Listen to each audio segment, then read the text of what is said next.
And okay, welcome back, everyone. Don't call it quits, says Jane Fendelman, our couples counselor. Not until you hear more about the drama triangle. Jane, thanks for being with us. And I know that you and Jan had touched a little bit on this drama triangle. Yes. But the viewers wanted more, and they wanted to revisit the drama triangle. What is it, and who are the players in this drama triangle? Emails and the phone calls came in. Everybody is experiencing this in their family and friends. It's just a pattern that we fall into. So what's the drama triangle? You got the victim, you got the rescuer, you got the persecutor. I want to start with the rescuer. Have you ever bailed your kid out of jail, or have you ever fixed up their car when they crashed it? Oh. Now, it kind of starts there. Yeah. It kind of starts I know people who do that. Yeah. And the more you help somebody, the more you weaken them. So you can't ever do anything for your children, especially, that they could do for themselves. So the rescuer, it's sort of disrespectful because they have to kind of look down on the victim. Oh, poor you. I'm better, stronger, smarter, whatever, so I'm going to bail you out. The rescuer actually creates a dependency. The victim becomes more dependent on the rescuer. And so it keeps that vicious cycle going. Now, if you live with a rescuer and you try to set boundaries, you're going to look like the persecutor. You're going to look like the bad guy. Oh. But the rescuer is usually this passive-aggressive person who wants to be the nice guy and get the strokes, the ego strokes. That's how they get their value. And I can tell this little story, the butterfly story, that exemplifies this whole dynamic perfectly. There's a man, true story, actually, it went around the internet, man walking through the woods. He came upon a little chrysalis cocoon, and the butterfly was struggling to get out, and he sat down to watch it. And it was fighting and fighting to get out, and it was maybe only its head and the top of its wings. And after about 20 minutes, the man decided, well, I have a little Swiss Army knife, I have a tiny scissors, I'll help it.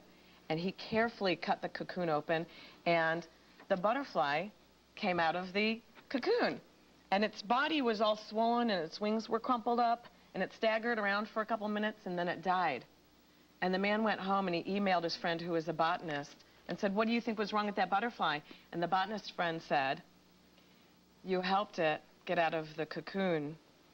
The butterfly must go through the struggle of squeezing out of the tight cocoon so that the fluid in its body will be forced out into its wings. It will fan its wings, they will dry, and it will fly away. Oh, wow. But instead it was crippled and died. And so that's what we do to our children. We try to save our children, and they have to go through the struggle, because that is how they gain mental, emotional maturity, is by going through life's struggles. That sounds very, very familiar, yeah. But, yeah, if we keep on saving. Now, who is the persecutor? Because you've touched on the other two. The persecutor is the perceived bad guy. And the persecutor can be the person who is either trying to set boundaries. The persecutor can be homework at schoolwork. That's I'm trying to save my child from their schoolwork. Or maybe your spouse drinks a little bit of alcohol, and they wake up with a hangover, and they say, oh, would you please call in sick for me? I don't want them to know. And so the rescuer calls work and keeps the victim weak. So in that scenario, work would be sort of like the persecutor. Oh, save me from my boss will fire me if I'm drinking. Yeah, okay. So the persecutor actually winds up looking like the bad guy when someone is... Now, the persecutor also may have a lot of control issues. I'm trying to handle things here. Things aren't right here. This victim just looks like a victim. They're really not a victim. They're not a victim. No one is a victim. Everybody has their own personal intrinsic power, which they have access to whenever they choose to step up into their power.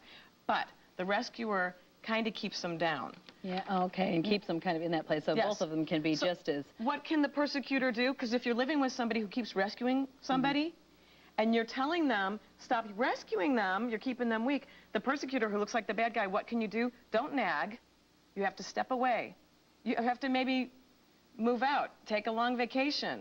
You have to get away. You have to say... You're just going to look like a bad guy all the time until they somehow learn. Yeah. Well, Jane, we are out of time, but it's such an interesting topic. It is wonderful. And how can people get in touch with you?